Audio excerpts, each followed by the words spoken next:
I respond as an essayist. I'm asked to write something about Toni Morrison or Angela Carter or Helen Garner, more recently, the wonderful Australian writer, who just published her kind of trilogy of diaries. And so there's a whole kind of, the first part of the book is mostly literary responses, I try not to be po-faced or over intellectual about it. It's a readerly response. And I write also as a writer, so it's a very organic, I hope not staid response. And then I have written about Irish history and politics as it has changed. I love to write about change. So I wrote about the mother and baby homes at one stage. I was a laureate for Irish fiction. And I had to write 3 lectures for the Irish, specific for the Irish audience. So I wrote about Maeve Brennan, the wonderful New Yorker writer, about gender in book reviewing, actually, which it didn't make it into this selection because the kind of discrimination that I was calling out has kind of mostly disappeared since, or dissolved in some way. And then there are bits of memorabilia.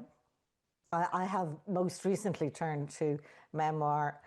I wrote a long piece because I had to, I think, about the loss of not my parents, but of their house, and clearing out their all their bits, and all that process that I underwent with my siblings. In that, actually, that's still that same little metal table that I typed on when I was 21. Going to the dump.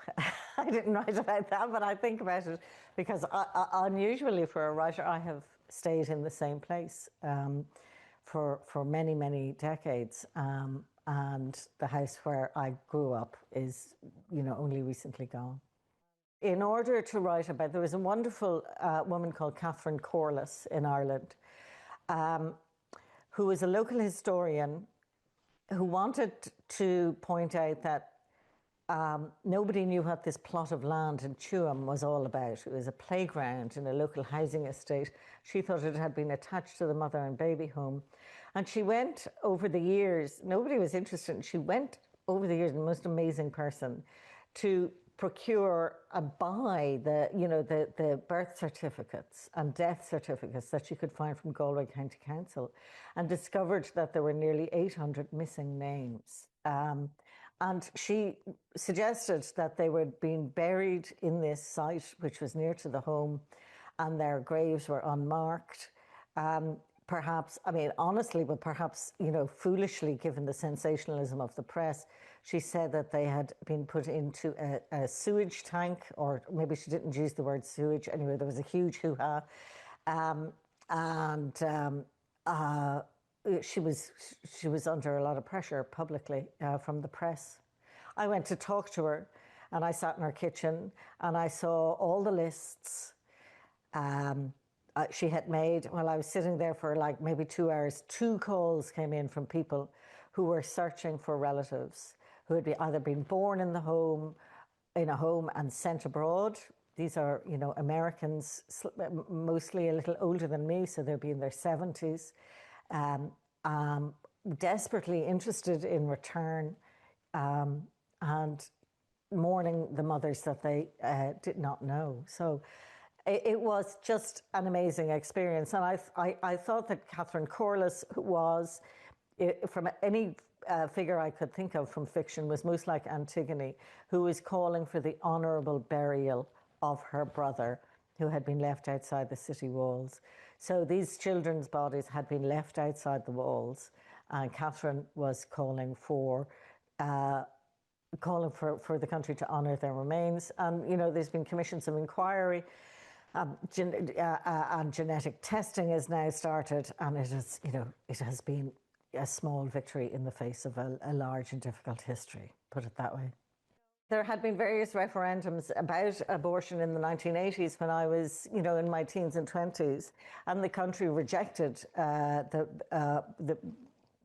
choice of abortion for women, so that they, constantly went over to England if they were, I suppose, if they had the money and the passport. So this referendum in 2000 and it was late. I can't remember the date, but finally the vote went the other way. And I was writing about the whole issue for the first time. It's not really a subject that I feel called on to write from, like from powerful personal motives. But politically, I was just, it was really time to spell out that this is an issue of consent as much as anything else, and that a woman must consent to carry another human being for 9 months. There were great celebrations in Dublin Castle when the vote was passed, and I didn't join in. I'm not a campaigner, I'm a writer, and that's a different kind of thing.